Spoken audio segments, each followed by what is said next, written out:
Olá, seja muito bem-vindo. Você está no De Angelis Cast, seu podcast sobre assuntos da atualidade e a influência da tecnologia no nosso dia a dia. Eu sou Gilbert de Angelis, sou advogado, professor de Direito e vou tentar trazer temas do cotidiano com um olhar jurídico. Meu irmão que está aqui hoje e que será o nosso parceiro aqui no programa é jornalista, professor, doutor em comunicação e vai trazer um olhar próprio de quem entende da mídia. E vamos falar então de temas cotidianos que afetam de fato a vida da pessoa em qualquer esfera, do empresário, do jurista, do jornalista, do estudante, enfim. Vocês vão gostar muito e o tema de hoje é um tema extremamente especial que é inteligência artificial. Tema do momento, um tema que afeta o mercado de trabalho, esse será o nosso foco de hoje, o tema de a inteligência artificial aplicada ao mercado de trabalho e seus impactos, e é isso que a gente vai debater. Começando já esse papo, Guilherme, ChatGPT veio para ficar? Qual é a sua visão sobre esse tema aí? Bom, eu queria, na verdade, fazer um truco na sua pergunta e começar com uma outra para você. Maravilha, vamos lá. Porque a gente dá aula, né? Você é professor de Direito, eu professor de Jornalismo, Publicidade, Marketing, e quando o ChatGPT ganhou força, nós professores começamos a ficar assustados. Seus alunos usam o ChatGPT para fazer trabalho? Você já descobriu alguma coisa do tipo? Eu fiz um desafio interessante, inclusive vou citar a pessoa, Aldemar Araújo Castro, que é um amigo, é um professor muito experiente, já esteve no Viver Direito, já entrevistei ele numa oportunidade muito bacana. Conversei com ele um dia no almoço sobre esse assunto e ele falou, cara, eu, enquanto professor em sala de aula, prefiro me antecipar. Ao invés do aluno achar que é inteligente porque está trazendo o ChatGPT e se valendo da tecnologia, eu vou mostrar para ele como funciona, eu vou desafiar a máquina, eu vou trazer provocações. E eu me inspirei muito nessa ideia, por isso que eu cito, porque foi uma ideia que me inspirou bastante, e levei esse assunto à sala de aula. Como é que eu fiz? Eu tinha uma atividade que debatia um tema de direito do trabalho, e eu fiz o seguinte, os alunos tinham que debater, por exemplo, a influência da política no direito. E os alunos debatiam entre si em grupos, debatíamos a sala de aula inteira sobre o assunto e chegávamos a uma conclusão. E depois eu mostrava para eles a conclusão do ChatGPT. E a conclusão do ChatGPT, no mínimo, estava equivalente à da turma inteira trabalhando junto ao longo ali de muitos minutos. Então é impressionante como essa ferramenta é poderosa e ela consegue, em muitos casos, superar a nossa capacidade. Então eu trabalhei em sala de aula e tem sido uma experiência incrível. Eu fiz esse mesmo experimento com meus alunos de publicidade. Eles tinham que escrever um texto, fazer uma landing page, né, uma página de lançamento para um produto ou um serviço, e eu passei vários pitches para eles, vários temas que eles tivessem que produzir. Então vamos fazer sobre uma clínica que faz transplante capilar, vamos fazer uma landing page sobre uma igreja que faz tratamento para dependentes químicos, passei vários temas diferentes. E eles tiveram uma aula inteira, né, uma manhã inteira para fazer o trabalho, e logo depois eu fiz e pedi para o ChatGPT fazer a mesma coisa em 40 segundos. E o ChatGPT conseguiu com alguma competência, não é uma ferramenta perfeita, a gente vai falar um pouquinho mais sobre isso, mas com alguma competência mostrou para eles, eles ficaram assustados de que muita coisa vai ser disruptiva, que não dá mais para achar que o que eles faziam antes vai continuar sendo a mesma coisa, porque você tem uma ferramenta que consegue pelo menos equivaler o trabalho e a competência deles. E aí, como o Aldemário, né? Isso, Aldemário. Falou, dá para responder a sua pergunta de se o ChatGPT veio para ficar. Na verdade, as inteligências artificiais já estão aqui há muito tempo. Esses modelos de linguagem, tipo chatbox, a gente já tem na Alexa, na Siri, na voz, na inteligência artificial do Google. Quando a gente escolhe um filme na Netflix, a Netflix faz alguma recomendação, aquilo já tem inteligência artificial. Quando você está escolhendo música no Spotify, o Spotify te sugere artistas novos, também é uma inteligência artificial. Então já está presente há muito tempo. A grande diferença desse modelo de linguagem é que o ChatGPT é só a ponta do iceberg. Por dois motivos. Porque o ChatGPT que a gente tem agora, comparado ao que vai ser daqui a 2, 3 anos, a gente está no modelo 4, enquanto a gente está gravando esse episódio. Ele usa dados até 2021, né? Ou seja, dados estão desatualizados. Imagina quando essa base de dados foi em tempo real. Daqui a 10 anos, esses modelos de linguagem vão ser muito mais sofisticados, vão ser capazes de produzir muito mais conhecimento.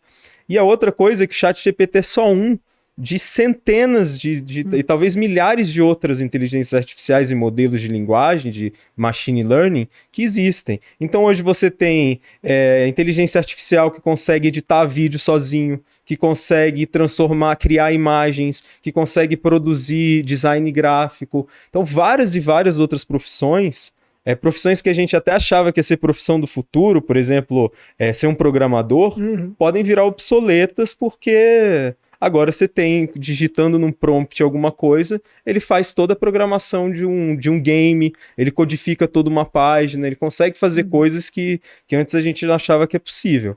E aí a pergunta que eu faço para você, e no direito? Será em que medida todas essas ferramentas que podem facilitar o trabalho do advogado vão ajudar um escritório ou vão prejudicar os profissionais? Será que agora um escritório precisa ter 5 estagiários para dar conta de um negócio? Se o ChatGPT ou os outros equivalentes conseguem fazer tudo aquilo? Esse é um ponto crucial. É até difícil dar uma resposta específica do direito, mas vou trabalhar isso. Primeiro, eu acho que vai mudar muito o meio jurídico como um todo, que já está em transformação. Os advogados mais antigos contam muito e lembram disso, que antigamente você precisava de um profissional só para fazer uma diligência. Por exemplo, falando aqui de forma clara, imagina que você, que não é advogado, tem um processo que tramita em Brasília, mas você é de São Paulo e seu escritório é de São Paulo. Precisa saber o que aconteceu no processo que está tramitando em Brasília. Precisa ver o processo, ver a decisão. Muitas vezes, um advogado tinha que ir até o tribunal só para pegar essa informação. Só para fazer uma diligência, fazer um protocolo. Uma coisa simples, para pegar o processo. Hoje está tudo digitalizado. O processo já mudou muito. Isso já tirou um campo de serviços que existia, que era forte, que está sumindo. Na advocacia, mas isso vale para outras profissões. O grande detalhe do ChatGPT e dessas inteligências artificiais, ao meu ver, é que elas conseguem fazer atividades repetitivas e processar dados de uma forma que nenhum ser humano é capaz. Então, ele lê 500 contratos em 30 minutos, né? Exatamente. Tudo aquilo que é repetitivo, tudo aquilo que é burocrático, tudo aquilo que é um exame de dados, muitas vezes a máquina vai fazer com muito mais competência. Então, aquele advogado que no escritório de advocacia tem esse papel, por exemplo, ele começa a perder espaço. O advogado, aí sim, o advogado que aconselha o cliente, que faz uma estratégia processual, que negocia, que acalma um cliente que está sofrendo com uma situação jurídica, esse sim ainda terá espaço. Mas muda todo o mercado jurídico, porque é exatamente o que você falou. Se antes eu precisava de uma estrutura com toda uma cadeia de advogados, de advogado júnior, estagiários, advogado sênior, advogado pleno, talvez agora com 2, 3 advogados eu consiga tocar um número de processos muito superior. Então é um impacto gigantesco. E aí, puxando esse gancho, tentando linkar os assuntos e até puxando para a comunicação. Como que o estudante de hoje deve se preparar para um mercado que está em constante transformação e exigindo habilidades que antes não se exigia e deixando de exigir o que antes era necessário? Como que esse estudante se prepara para um mercado de trabalho em constante transformação? Pro profissional jornalista é até um pouco mais desafiador. E pro profissional de comunicação tem aspectos positivos e tem aspectos negativos de tudo isso.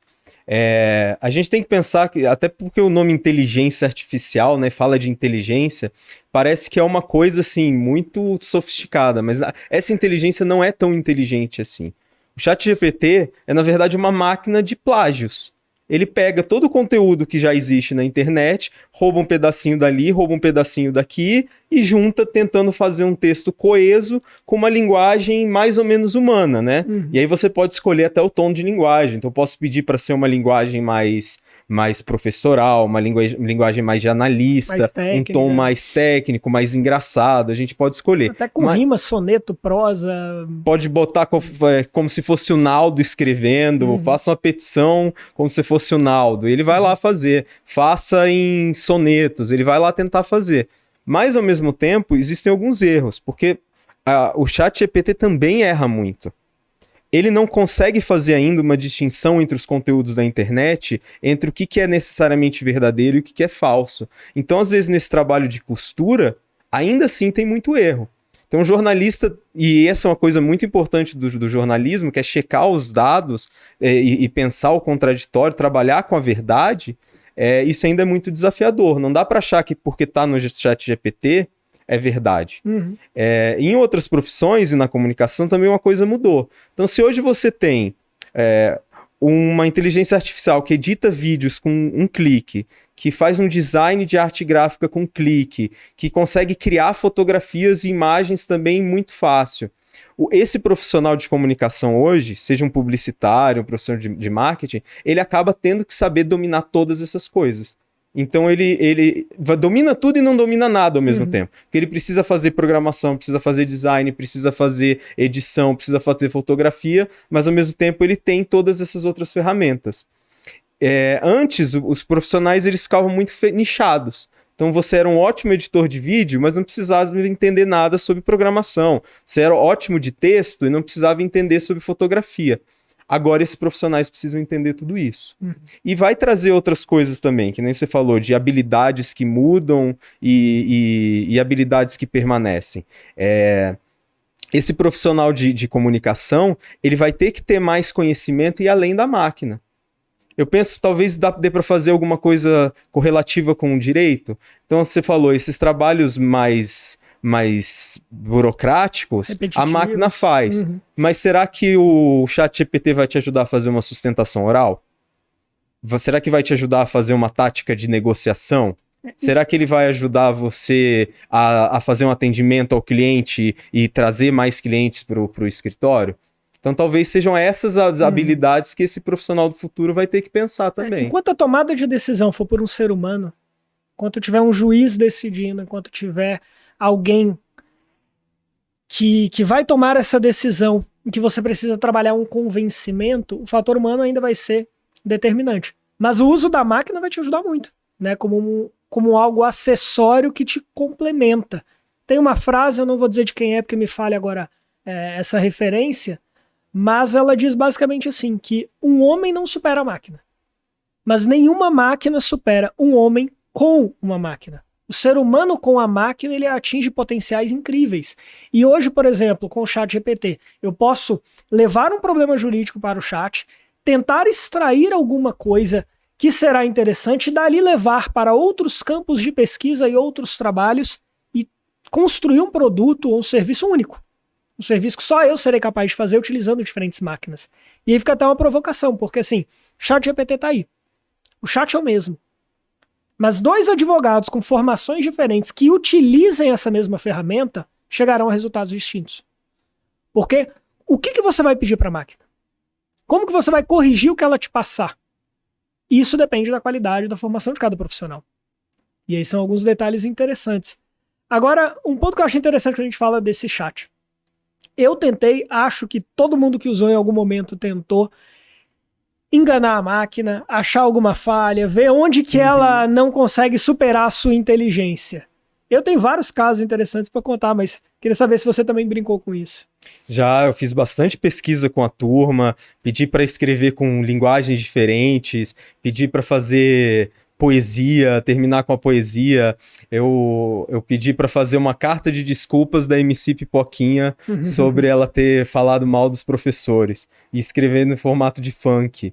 Ele fez, assim, não foi o melhor funk do mundo, mas ele tenta dar conta de alguma coisa. E é curioso pensar isso, assim.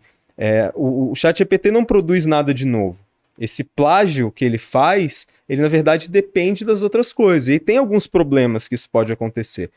Não é a voz do Espírito Santo que desce ali e escreve uma verdade absoluta. Dependendo de como esse algoritmo é dado, você vai ter vieses diferentes. Então, por exemplo, será que um chat GPT da China vai falar mal do governo comunista chinês ou do Partido Comunista Chinês?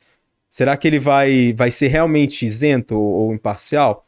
A gente está vendo uma questão do Google agora, de como nesse projeto das fake news, o Google tomou uma posição e se descobriu ali que o Google deliberadamente, por ser contrário ao PL das fake news, fez com que as notícias das fake news, que fossem também contrárias, aparecessem primeiro no site de busca e as favoráveis aparecessem no final. Então você tem um viés ali, e dependendo desse viés, você pode manipular as pessoas com esse tipo de informação. Com certeza, e pegando só um gancho, porque esse tema é muito interessante, é um tema que a gente pensa em trazer também para debate. O PL das fake news, que está em voga no momento, extremamente polêmico e que tem diferentes detalhes que a gente poderia discutir. Então, se você está assistindo, quer ver esse conteúdo, quer indicar eventualmente especialistas para estarem aqui conosco, porque é inclusive um objetivo do podcast, né? Trazer pessoas habilitadas em diferentes áreas para a gente trazer uma visão ainda mais completa. Então, se vocês tiverem essas ideias e essa intenção, comentem aí embaixo no vídeo para a gente poder saber e produzir esse conteúdo também, né? E eu tenho uma outra pergunta aqui que eu fiquei pensando em relação a algumas inteligências artificiais. Tem uma, que se eu não me engano chama Leonardo.ai, que ela produz imagens, e o Midjourney também faz isso, que ela produz imagens específicas. Acho que muita gente viu uma imagem do Papa, por exemplo. Teve a do Trump também. A do Trump sendo preso, e as imagens com um ultra detalhe, ultra realistas. E aí eu fico pensando no potencial disso para algumas coisas muito negativas. Então, assim, para produção de fake news, para você produzir conteúdo abusivo contra uma pessoa. O que impede de eu pegar uma celebridade famosa e pedir para produzir fotos nuas dessa pessoa? E simular alguma coisa ali. Ou simular um crime. Como é que ficariam essas questões? O que você acha disso? Essa é uma discussão muito complexa e envolve até discussões mais profundas, mas tentando pensar aqui esse aspecto. Primeiro, questão de danos morais. Né, você tem uma pessoa sofrendo uma campanha de difamação contra ela por meio dessas ferramentas. Bom, primeiro a gente vai ter que saber quem produziu. A gente não sabe muitas vezes quem está por trás dessa ferramenta, o que dificulta a responsabilidade individual do criador, daquele que teve essa ideia maliciosa. A gente tem quem divulgou isso, mas sabemos que nas redes muitas vezes é difícil, porque é próprio da internet que seja descentralizado. Então você não sabe nem quem enviou para quem. É claro que aqueles que compartilham esse conteúdo podem também estar sujeitos a uma responsabilidade. Um veículo de imprensa que eventualmente divulgue aquele conteúdo. Aí sim você tem uma pessoa jurídica específica para poder responsabilizar. Mas teríamos que discutir a responsabilidade da plataforma. Então, foi o Google que admitiu esse tipo de veiculação, poderia estar sujeito a uma sanção imposta pelo Poder Judiciário, por exemplo. Agora, como é que faz num mundo onde a internet ela é mundial, a rede mundial de computadores, como sempre se chamou?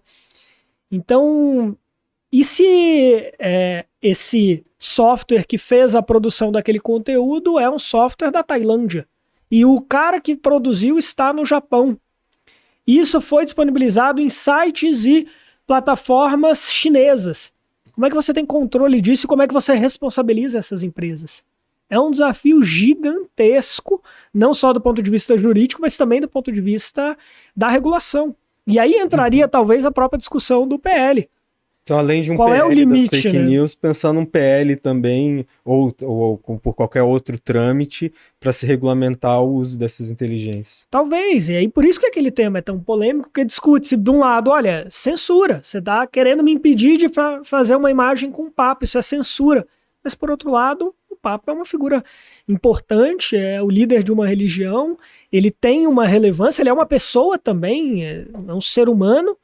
Como é que ficam os direitos dele? Então, achar um caminho para isso é um grande desafio que se tem. E tem outra coisa interessante. Tem um pensador italiano, Umberto Eco, que ele vai estudar a comunicação e ele fala em termos de dois tipos, né? A ideia de ser apocalíptico e de ser integrado. O apocalíptico é um pensamento mais negativo, né? Quando a gente pensa todas essas questões de plágio, de propriedade intelectual, de usar para disseminação de agressão às pessoas ou a fake news, mas a gente pode pensar também de forma integrada. Uma das coisas que me fascina é que você consegue agora digitalizar as pessoas a um ponto de uma eternidade. Então você poderia fazer Isso está acontecendo com William Shatner. William Shatner é o Capitão Kirk do Jornada nas Estrelas. Ele se dispôs a gravar por horas e horas, ele conversando com as pessoas para desenvolver uma inteligência artificial que reproduz o pensamento dele. Ele já tá bem velhinho, então assim, quando ele morrer, a gente vai ter uma inteligência artificial do William Shatner que vai estar para sempre, que você vai poder conversar com ela. Você pode ter uma inteligência artificial sua que daqui os seus bisnetos ou tataranetos podem um dia conversar com você e pedir conselho. A gente pode eternizar algumas pessoas. Pro sonho da eternidade, né, que sempre foi característico do ser humano, fantástico. Existe a possibilidade também, a gente falando de viagem espacial, que assim, você mandar um foguete para Marte com uma pessoa dá muito trabalho, a gente ainda não tem tecnologia para isso, mas a gente pode mandar uma sonda inteligente com realidade artificial que é capaz de responder e de pensar milhões de coisas e mandar essas sondas por volta do universo.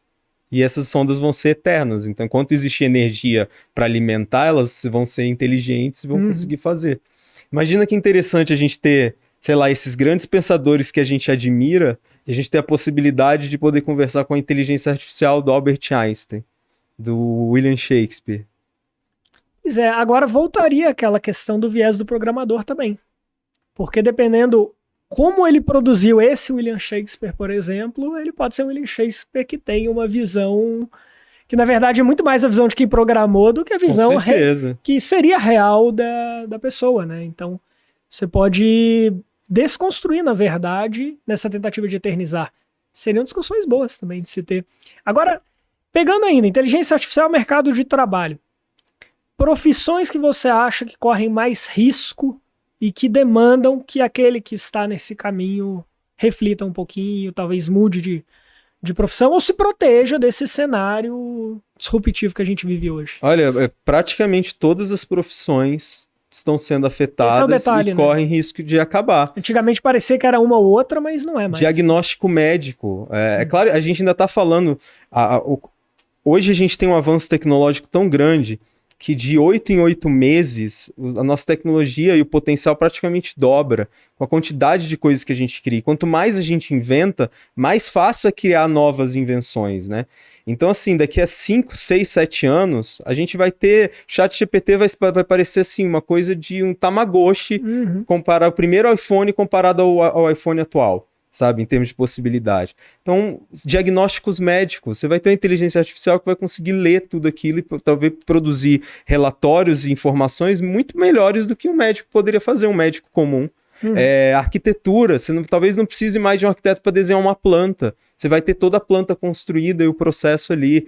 As da comunicação que eu falei, jornalismo, tarefas mundanas, por exemplo, falar sobre os gols da rodada, você não vai precisar mais de um. Vai ter lá toda a descrição, falar se a bolsa subiu, se o dólar caiu, todas essas outras coisas você vai ter informação que vai acontecer. E eu acho que isso vai alterar também, que já é um movimento que a gente fala, do que é ter uma carreira. Antigamente, até nem tanto tempo atrás, a gente tinha uma ideia de carreira muito vertical. Então, assim, você se formou advogado, aí você foi lá e escolheu uma área do direito que você gosta, e dentro dessa área você escolheu uma sub-área, e você foi ficando cada vez mais especializado num nicho e tendo ali 50 anos de carreira. Hoje, muito provavelmente, as carreiras vão ser uma coisa mais horizontalizada. Então, o jornalista não vai ser só um jornalista. Ele vai ser um jornalista, vai ter horas ele vai trabalhar como publicitário, ele vai trabalhar como profissional de marketing, ele vai trabalhar como social media. Quando menos vê, tá fazendo podcast. Tá fazendo podcast. E profissões que não existiam antes, a gente fala, muita profissão vai acabar. Muito provavelmente. Mas novas profissões surgem disso. Então a gente tá falando aqui de podcast. Podcast não era uma realidade tão forte muitos anos atrás. Influenciadores digitais. Isso não era uma carreira. Você ser um streamer de jogos ou coisas do tipo, isso não era carreira. Às vezes eu brinco com meus alunos, assim, a gente tinha um ponto que o menino ficava lá jogando videogame a noite inteira e o pai chega e diz assim, para de jogar videogame, moleque, vai estudar pra você ser alguém na vida. E o moleque virar pro pai que é advogado e dizer, pai, eu ganho mais que você. Hoje já é uma realidade. Hoje já é uma realidade, dependendo do que você faz. Se então, for advogado, então... Nem fale disso, porque eu sou jornalista. Jornalista é mais triste ainda. Mas é verdade, assim, a gente fala... Eu cheguei a fazer algumas perguntas pro chat GPT, e uma delas foi se a inteligência artificial seria capaz de superar a inteligência humana. E me chamou muito a atenção o seguinte, ela sempre falou, olha, a inteligência humana tem tais características, por exemplo, o sentimento, a previsão, as emoções, que ainda não conseguimos superar, ainda não chegamos a esse ponto. O ainda, sempre sendo usado de maneira repetitiva, me chamou muita atenção, porque olha, a gente está tentando. Uma hora talvez a gente supere, inclusive, isso. Mas eu também perguntei sobre profissões que corriam mais risco. E aí ele cita situações de profissões que podem ser, que são repetitivas em geral. Cita, por exemplo, a questão do telemarketing. Né? Telemarketing hoje você consegue, com esses robôs que tem no WhatsApp, pedir o seu boleto, pedir para alterar uma fatura, sem precisar conversar com ninguém. Né? Você consegue questões de atendimento ao cliente, que estariam próximas ao telemarketing, a mesma coisa. Mas eu também vi um texto antigo que falava: profissões criativas nunca serão superadas. E a gente está vendo também essa superação. Pedir que ChatGPT fizesse música, fizesse poema. E fez música, poema melhor do que muitos que a gente vê por aí fazendo sucesso. Muito provavelmente hoje, né? Daqui a algum tempo, pouco tempo, o hit número 1 do Spotify vai ter sido feito por uma realidade artificial e talvez a gente nem percebesse. Talvez a gente nem saiba porque a pessoa por trás que mandou fazer fingiu que é o autor. E teve um caso né? agora de um fotógrafo que ganhou o prêmio de fotografia e depois ele recusou porque ele mandou uma foto artificial usada por inteligência artificial para justamente tentar entender isso. Será que a gente consegue fazer com que uma foto dessas ganhe um prêmio de fotografia? E ganhou. Ele disse, olha, isso aqui não é uma foto real. Mas, ao mesmo tempo, ganhou um prêmio. Então, assim, que medida isso também não é uma coisa real? Ou vai mudar esses outros trabalhos, né? Sim. Agora, por outro lado, como ver as coisas positivas que isso traz? Olha, no ensino eu tenho percebido uma coisa que eu acho que é interessante. Pode mostrar um pouco desse caminho. Os alunos geralmente odeiam aulas teóricas. A gente tinha muita aula de filosofia, de antropologia, crítica da mídia, todas essas aulas, sabe, de semiótica, que discutem, fazem a gente pensar as coisas. E os alunos gostavam muito mais, obviamente, das aulas práticas, né? Querendo logo aprender a usar uma câmera, fotografar, gravar vídeo. Direito, imagina, acho que quase todas as profissões têm essa tendência. Só que com todas essas facilitações dessa parte prática e com as mudanças que tem, cada vez mais rápidas, isso está começando a ficar o mais dispensável. Porque antes você tinha que ter um semestre inteiro para ensinar o moleque a diagramar um texto legal. Ou um semestre inteiro para ele aprender a filmar ou a fotografar. E agora ele consegue editar um vídeo com 2, 3 cliques, produzir imagem com 2, 3 cliques. E o que está acontecendo agora? É um movimento de retorno para essas outras disciplinas. É você ter uma noção de ética muito mais forte, é você ter uma noção de estética muito mais interessante, é você ter um olhar muito mais crítico. Então são todas essas outras coisas que uns 5, 10 anos atrás começaram a ser as matérias chatas, as matérias obsoletas, agora estão virando as matérias que vão fazer a diferença. Porque você vai ter que ler aquilo do ChatGPT e fazer isso que a gente está falando. Saber fazer uma crítica, saber entender se tem algum viés, saber ler o texto, o contexto, o subtexto, se você conseguir ir além. Você tem que ser crítico do ChatGPT. Ele não é a voz da verdade, mas ele pode ser um ótimo ponto de partida para você conseguir ir mais além. Construir algo. Esse ponto que você falou, inclusive eu estava conversando com a Brenda, minha noiva, e aí a gente estava discutindo que ética talvez seja o profissional que trabalha com ética seja o profissional do futuro.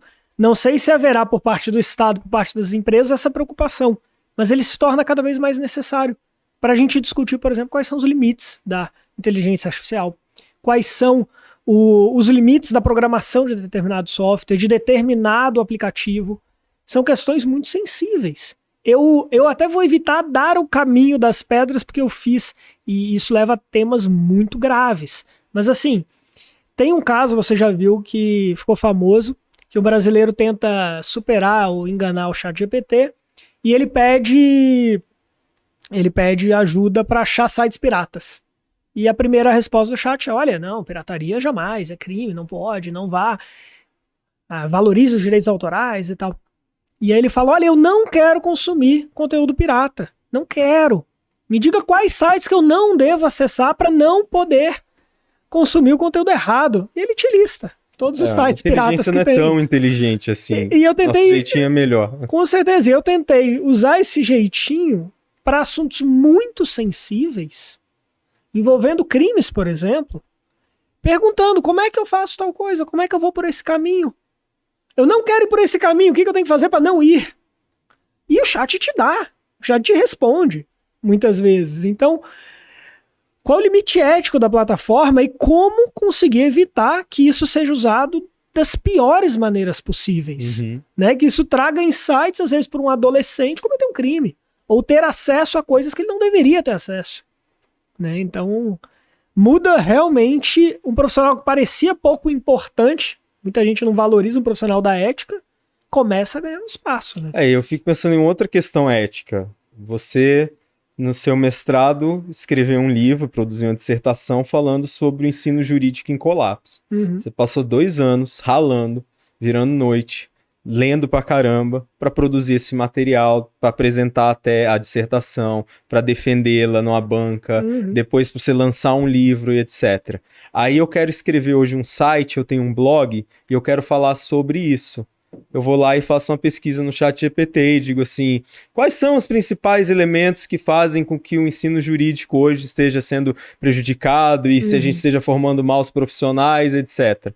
O chat vai lá, pinça as melhores informações do teu trabalho de 2 anos, joga ali sem citar a fonte. Esse é o detalhe também, sem citar ali, e aí de repente vira um produto original meu, que na verdade foi basicamente roubado, plagiado de você. Como é que fica essa questão de propriedade intelectual, de plágio? Será que também não é uma questão que vai ser mais importante? E para o jornalismo tem também a questão do fact-checking. Ou ele ainda não consegue determinar o que é verdade, o que é mentira, o que é preciso e o que é impreciso. Talvez a gente precise, num outro momento, ter uma versão melhorada que vai dizer assim, olha, essa informação é 80% precisa, ou isso aqui a gente não consegue garantir para você que é verdade, ou tais e tais fatos a gente encontrou visões contraditórias. Porque senão, se só o que sai ali a gente parte da verdade, a gente vai estar roubando o trabalho dos outros, a gente vai estar transmitindo para os outros informação errada, ou seja, vai estar fazendo com que a mentira ande mais rápido que a verdade. Sim, eu acho que todo problema está na fonte, é o problema de fonte. Quando a gente estuda, você fez doutorado, fez mestrado, doutorado, foi fazer pós-doutorado também, a gente tem alguma experiência aí nessa área acadêmica, e um dos pontos cruciais de qualquer trabalho acadêmico é indicar de onde que você está tirando aquela informação, cada uma delas. Todas elas. Inclusive, né? Um detalhe que é técnico, mas não vou tentar deixar chato isso, mas detalhe básico, se eu vou citar algo, imagina assim, eu vou citar algo que você escreveu, mas você está citando outro autor, eu tenho que deixar claro que eu não li o autor. Eu estou citando o que você está citando. O APUD, O APUD tem uma forma técnica de informar. Eu não li esse livro, eu estou confiando no Guilherme. Estou confiando nele. Então, isso é essencial. E agora a gente chega num ponto em que isso se torna ainda mais importante. Talvez a academia e os meios em geral comecem a cobrar mais, porque você não sabe de onde que vem aquela informação. O cara escreve que o direito corre o risco de isso, isso e aquilo, com base no quê? Com base em que elementos? Quem falou isso? Da onde veio? Se eu não sei da onde ele está se formando, dificulta até o trabalho de questionamento daquela argumentação. E questões de plágio, eu fico pensando também o seguinte, imagina que eu fiquei pensando em alguém que tenta fazer um livro que tenha tópicos. Um livro desses que cada tópico tem uma página ou duas, e são vários tópicos destrinchando um assunto. Cada um desses tópicos, na verdade, ele perguntou pro ChatGPT. Ele lança um tema, por exemplo, qual é o limite do humor? E aí vem uma resposta do limite do humor, ele dá Ctrl+C, Ctrl+V e joga no livro. Você pode fazer tudo. Então, se eu tive a ideia agora para escrever um livro exatamente sobre as questões do limite do humor, eu vou escrever assim, escreva como um especialista uma sugestão de roteiro e uma sinopse para um livro que fale sobre os limites do humor num contexto brasileiro, tanto na internet, quanto no stand-up, no cinema e na música. Elenque para mim 15 tópicos e capítulos desse livro. Aí ele vai colocar cada um dos tópicos. Aí depois eu só digo, elabore mais sobre o tópico 1. Ele vai escrever sobre o tópico 1, elabore 2 sobre o 2, Aí eu escrevo Você é quase Em um meia chefe, hora- você é o cara que tá sendo a mente por trás da ideia, mais ou menos, direcionando o que você quer, mas é a máquina que faz, E né? existem coisas, eu tava falando com meus alunos um dia, e eu disse assim, gente, dá pra saber quando alguém usou o chat GPT, tá? É só você copiar, dar um Ctrl+C, Ctrl+V, jogar o texto no chat GPT e perguntar, foi você que escreveu isso? E ele vai e diz, foi você que escreveu. Aí quando eu falei isso, um terço da turma fez uma cara assim, branca, do tipo, fudeu. E tem E que falar agora? depois deles entregarem o trabalho, né? Não pode Exato. falar antes. Mas aí um levantou a mão e disse assim, não, mas é só você pegar o texto do chat GPT e tem um outro chamado Quillbot, que ele reescreve o texto que foi escrito. Então você manda um texto e pede assim, copia e escreve com outras palavras, ele vai, copia e escreve com as outras palavras. Então o texto que até você podia detectar pelo chat GPT, ele já não consegue ser detectado se você passar por uma outra plataforma também. Então assim, você consegue fazer um crime quase perfeito do... Pois é, e olha que loucura, se essa pessoa faz esse livro que a gente tá falando, usando essas ferramentas e publica, este é o meu livro, alguém vai lá e copia esse livro e publica de novo. Realmente o livro é dele? Tem direitos autorais? Porque quem fez foi a máquina, não foi a pessoa. Teríamos uma discussão, eu vou deixar essa para quem é da área de direitos autorais, eventualmente a gente traz um especialista para comentar isso, mas teríamos que discutir se esse livro de fato é da pessoa, se ela tem direitos autorais sobre um conteúdo que ela mesma não gerou nada. Ela perguntou para a internet. Né? Outra coisa que é curiosa, tá acontecendo no cinema. De uns anos pra cá começou a ter um negócio que é o de-age, que você consegue tornar as pessoas, os atores mais jovens. Então teve o filme do Scorsese, que o Robert De Niro tava 30 anos mais jovem no filme. Eles fizeram essa técnica. O Harrison Ford no Indiana Jones tem cenas que ele aparece mais jovem também. Mas agora você tem uma evolução em que eu consigo, por exemplo, pegar um ator como o Brad Pitt e fazer um contrato vitalício, na verdade universal, eterno, em que eu copio todas as imagens dele, as feições, copio as vozes, etc. E o Brad Pitt nunca mais vai precisar atuar num filme. Porque a gente consegue pegar um cara aleatório e colar em cima e o Brad Pitt fica para sempre. E pode ser o mesmo Brad Pitt de 40 anos, com 40 anos de idade.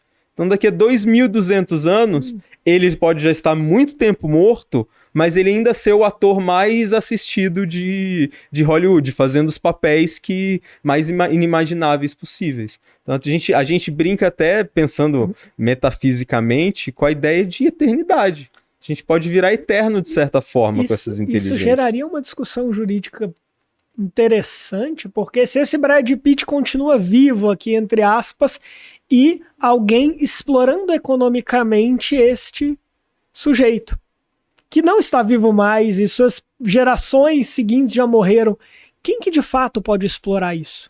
O cara que criou isso lá atrás, que também já morreu. Quem é dono? É aquela empresa que às vezes não existe mais também? Será que vai ser que nem um livro vai que entrar depois de num 100 domínio anos público? Vira domínio público, né? A gente teria que discutir o domínio público do Aí eu posso Brad Pitt, por exemplo. Aí eu posso usar ele pra fazer qualquer coisa. Você pode colocá-lo na pornografia. Pra fazer um Se for virar um domínio público, por exemplo, num comercial da sua empresa, ele vendendo laxante, você pode fazer o que quiser, né? Olha que situação inusitada se chegaria. E qual seria o controle que ele próprio teria sobre a sua imagem? Ele estaria lá vendendo produtos que ele não consumiria, não concordaria, sem ganhar nada com isso, já está morto, sua família não está sendo beneficiada. Quem é que está ganhando com isso? Isso vai acontecer muito em breve. Por isso que o direito, a tecnologia e a comunicação, elas caminham juntos. Isso até ajuda a explicar por que a gente está falando desses temas no podcast, trazendo essa forma multidisciplinar de ver. Né? Porque, de fato, vem uma tecnologia que vai demandar uma regulação, que às vezes a gente vai falar de um PL de fake news, por exemplo, vai discutir como trabalhar isso, todos os impactos na mídia, na sociedade, quanto impacta no final do dia a sua vida, a minha, a de cada um de nós, né? O Marshall McLuhan, que é um pensador muito importante da comunicação, ele fala que a tecnologia e os meios de comunicação, eles são extensões e eles são próteses do homem. Então, o que é uma extensão? A gente está aqui gravando um podcast e tá só a gente aqui nessa mesa, o pessoal que tá filmando e a nossa voz tá ficando aqui no estúdio. Mas por a gente ter a capacidade de transmissão, de equipamentos e etc., de internet, esse podcast pode estar sendo assistido em Taiwan no ano de 2225. Então é uma extensão da gente, dos nossos olhos, da nossa voz, do nosso mundo, dos nossos ouvidos. A gente pode estar em lugares diferentes, ter acesso a pessoas que a gente não teria acesso, e amplia. Mas ele fala também que, ao mesmo tempo, é uma prótese. Prótese no sentido de que não tem mais essa coisa e só tem a parte artificial dela. Que é o seguinte... Tira o celular de uma pessoa hoje, ou tira a internet dela, do mundo, por uma semana, e vê o mundo entrar em colapso. Vê como a gente já não consegue mais trabalhar, não consegue pensar, já não consegue fazer uma série de outras coisas que são tão absolutamente naturais, porque a gente é muito dependente disso. E no momento que o ChatGPT faz com que a gente saiba tudo ao mesmo tempo e não saiba nada. Eu sei tudo de vídeo porque eu digitei e edito um vídeo assim, mas e se aquilo for removido de mim? Será que eu sei de fato alguma coisa? Eu consigo fazer uma petição, consigo fazer um contrato perfeito, mas tira aquela ferramenta ali. Será que ainda assim você vai ter habilidade para conseguir fazer um contrato desses? Ou você vai, tipo, para a era das cavernas de um dia para o outro? Você é muito novo, não vai lembrar, mas bug do milênio. O medo que teve do bug do milênio, de você pensar tudo que a gente tem hoje, todos os sistemas bancários, tudo que depende da tecnologia vai ruir. Do dia pra noite. Imagina se quanto mais dependente a gente se torna, como é que a gente vai ficar, de fato, né? Perfeito. É realmente desesperador, porque você fica sem celular por alguns minutos, você não consegue ter acesso às vezes ao seu dinheiro, aos seus contatos. Hoje eu não sei o telefone de mais ninguém. Vai lá no orelhão, que nem tem mais, mas se tivesse um orelhão, se alguém te emprestar o telefone, liga pra fulano de tal, não sei o número. E essa relação da tecnologia com o direito, com a comunicação, está presente em tudo, né? Os outros temas que a gente vai falar, os novos relacionamentos amorosos, a ideia dos sugar daddies, dos trisais, do poliamor, dos relacionamentos que acontecem online, dos catfishes e estelionatos que acontecem via namoros virtuais. As apostas esportivas, né? Os clubes brasileiros todos patrocinados por empresas esportivas, mas elas todas são de fora. E ao mesmo tempo você não tem uma regulamentação. Suspeita de manipulação. O cara vai lá, primeiro lance de jogo, e dá uma bicuda e joga pra lateral. Será que alguém ganhou dinheiro para ele fazer aquilo, né? Todos os outros temas fazem parte do nosso dia a dia e que vão fazer essa ponte, né? Do que é a tecnologia, do que é a comunicação e impacto de direito. Mesmo para quem não seja aí aluno de direito ou pensador de direito, vai fazer parte, porque são questões que, no final das contas, vão significar o nosso emprego, claro, os nossos direitos, a nossa maneira de viver o mundo, né? Tanta coisa diferente. Não, e aqui o bacana, vou até pegar o gancho, você falou da extensão da voz, que pode ter alguém no Taiwan nos ouvindo.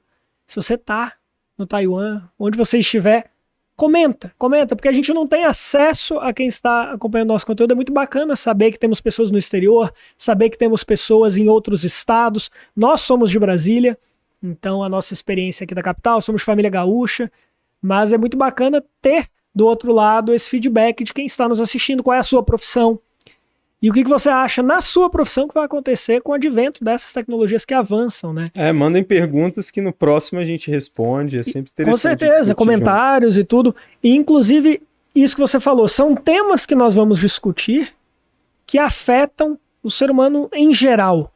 Eu estou trazendo uma visão jurídica, mas uma visão jurídica que vai afetar a sua vida como torcedor de futebol, por exemplo, esse tema. Afinal, por que o Vasco ficou 3 anos na Série B? Só pode ser por manipulação, não é possível.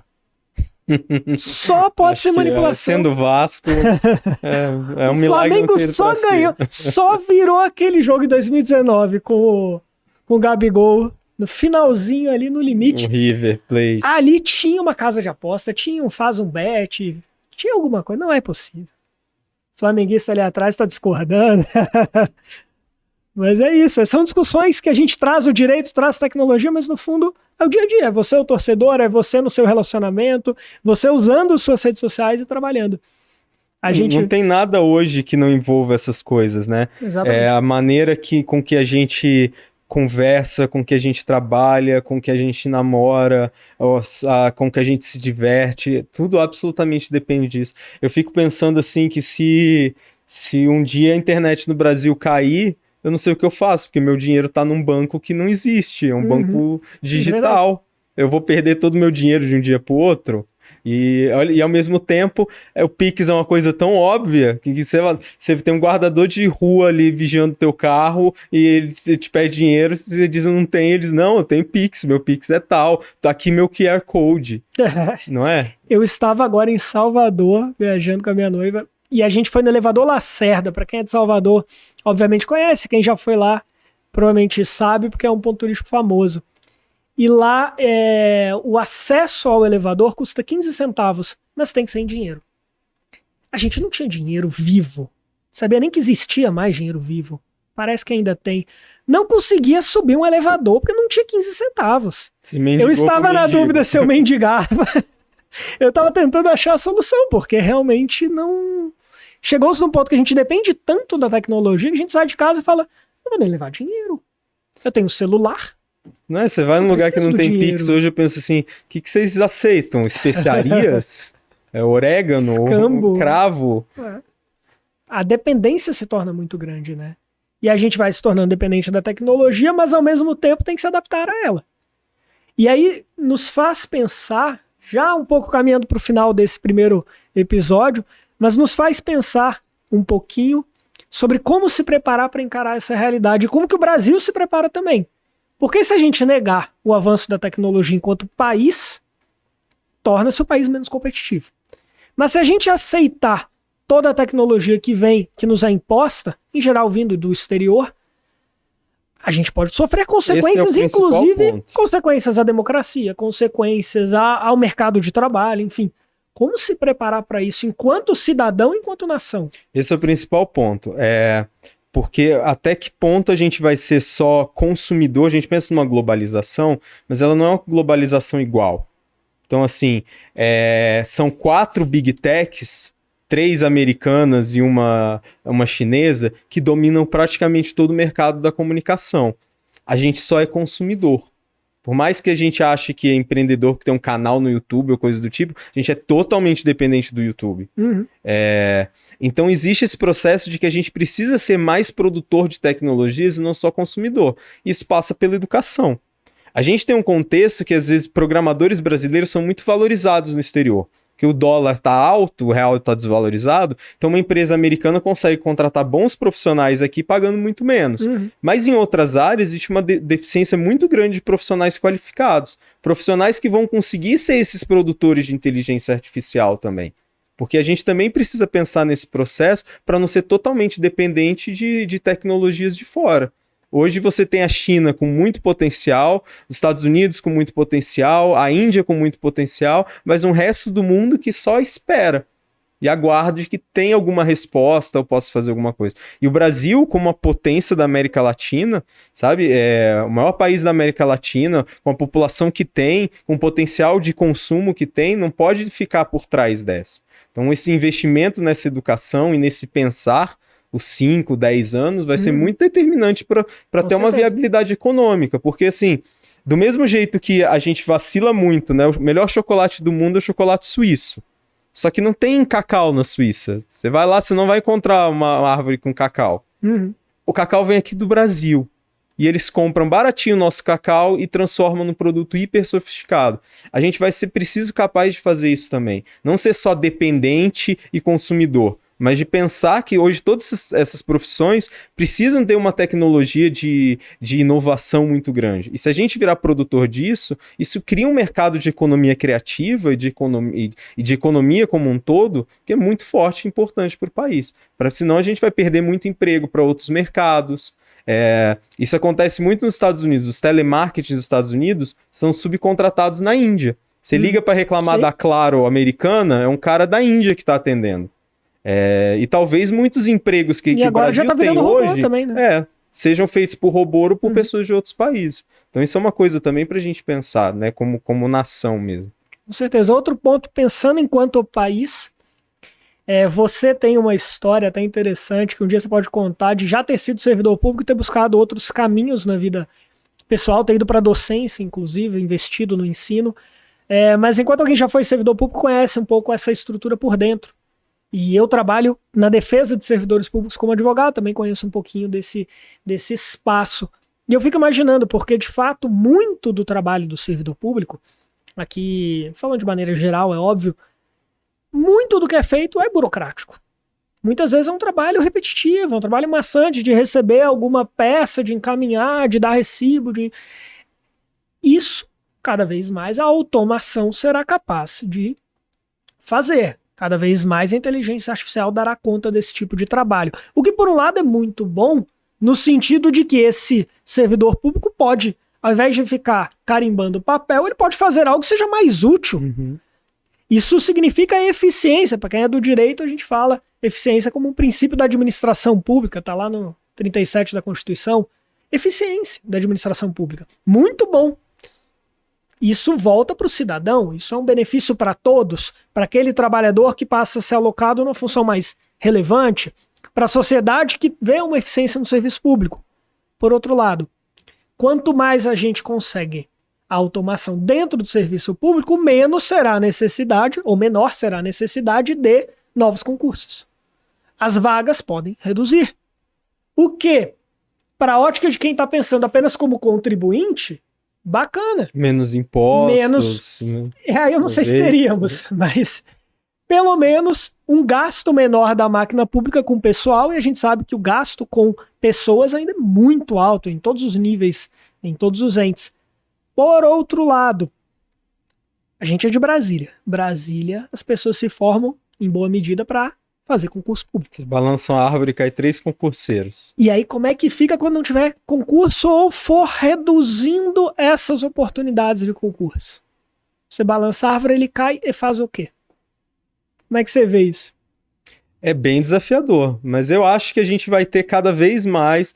É um caso normal da tecnologia. Profissões desmorrem e profissões novas são criadas a partir disso.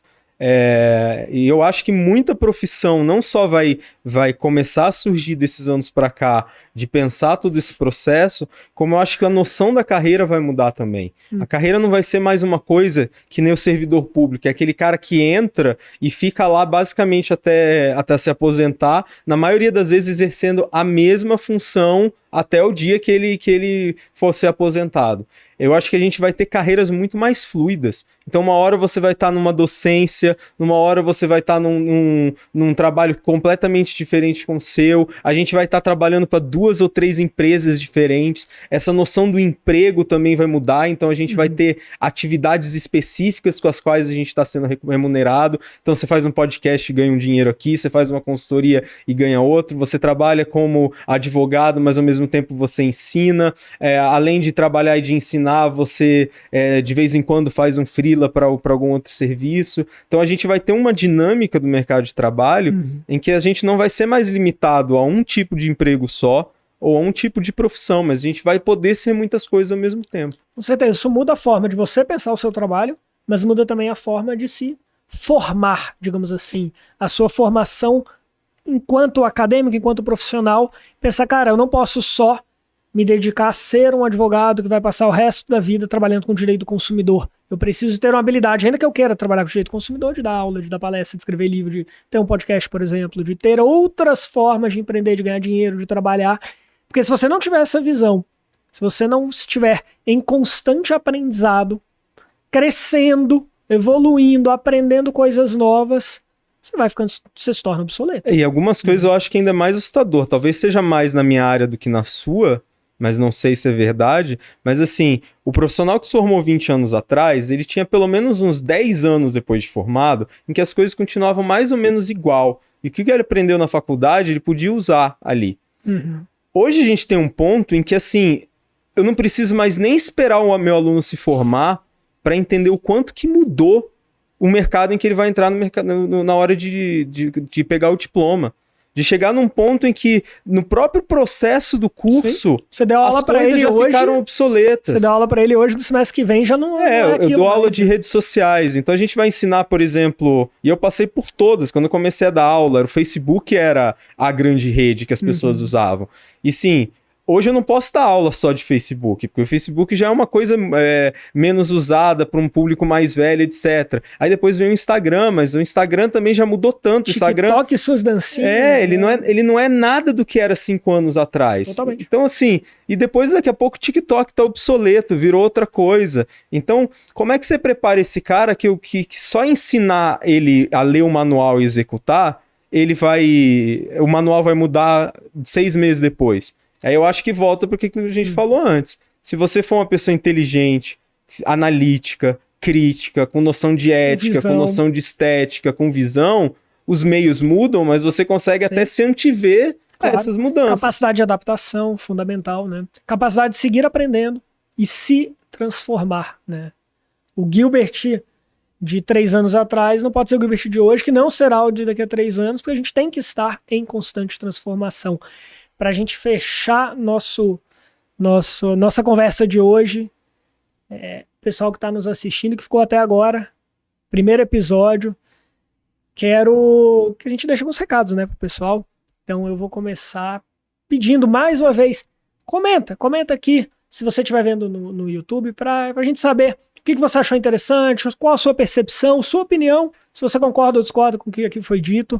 Traga outros elementos que a gente vai comentar isso também nos próximos episódios. E temas que você gostaria de ouvir, porque a gente já antecipou alguns. Vamos falar de relacionamentos, vamos falar de futebol com essas plataformas de aposta. Talvez, quem sabe, falar aí do PL das fake news, entre outros temas relevantes que vão impactar a sua vida e a nossa. E também me conta, por uma curiosidade, como é que você está assistindo o podcast? Você senta e assiste no YouTube, você tá na academia, tá malhando, o que tá fazendo? Passeando pra gente até adaptar, né? Pra gente conseguir levar o conteúdo cada vez com mais qualidade. No mais, da minha parte é isso. Se tiver algum recado pro nosso... E vamos trazer convidados também. A ideia é trazer profissionais que pensam isso muito bem, porque justamente como são temas amplos, a gente quer trazer o máximo de gente para a conversa, então é muito importante ter essa participação sua, com pergunta, com comentário, com sugestão, para a gente sempre poder estar fazendo uma coisa bem mais dinâmica e ser realmente uma extensão, essa sala ser uma extensão assim, de todo o universo da tecnologia e do universo jurídico. Com certeza. Guilherme, foi um prazer, começamos bem, muito animado com esse projeto, tenho certeza que vai vir muita coisa boa por aí, e já tô doido pensando no próximo episódio, que vai ser realmente sensacional. Vai ser ótimo. Até a próxima, maninho. Valeu, tamo junto. Obrigado vocês que nos acompanharam até aqui. Um forte abraço e espero vocês nos próximos podcasts. Até mais.